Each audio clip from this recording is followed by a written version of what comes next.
Anda masih bersama kami di Kabar Jawa Tengah. Pemirsa, pendidikan menjadi salah satu penyumbang terbesar inflasi yang terjadi di bulan September tahun ini. Yang secara keseluruhan inflasi mencapai 0,04%. Selain pendidikan, harga kontrak rumah juga menjadi salah satu penyumbangnya. Dalam rilis yang disampaikan oleh Kepala Badan Pusat Statistik Jawa Tengah Sentot Bangun Widoyono, disebutkan indeks harga konsumen pada September 2020 mencapai 104,66.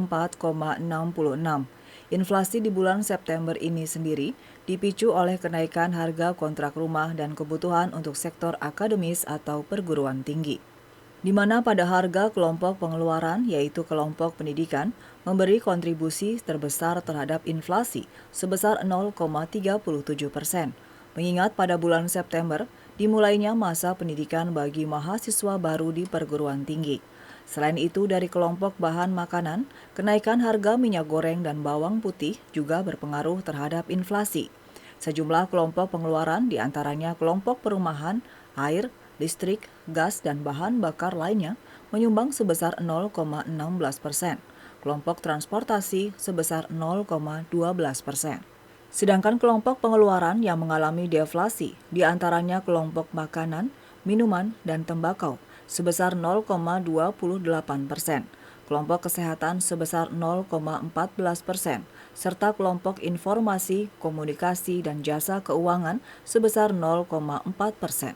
Makanan, minuman, dan tembakau, kemudian kelompok kesehatan dan kelompok informasi, komunikasi, dan jasa keuangan mengalami deflasi pada bulan September tahun 2020. Dengan perkembangan seperti ini, maka sumbangan inflasinya itu hampir boleh dikatakan hampir semua kelompok kecuali makanan, minuman, dan tembakau yang menyebabkan atau menekan inflasi sebesar 0,06%, kemudian kelompok informasi, komunikasi, dan jasa keuangan yang menekan inflasi 0,01%.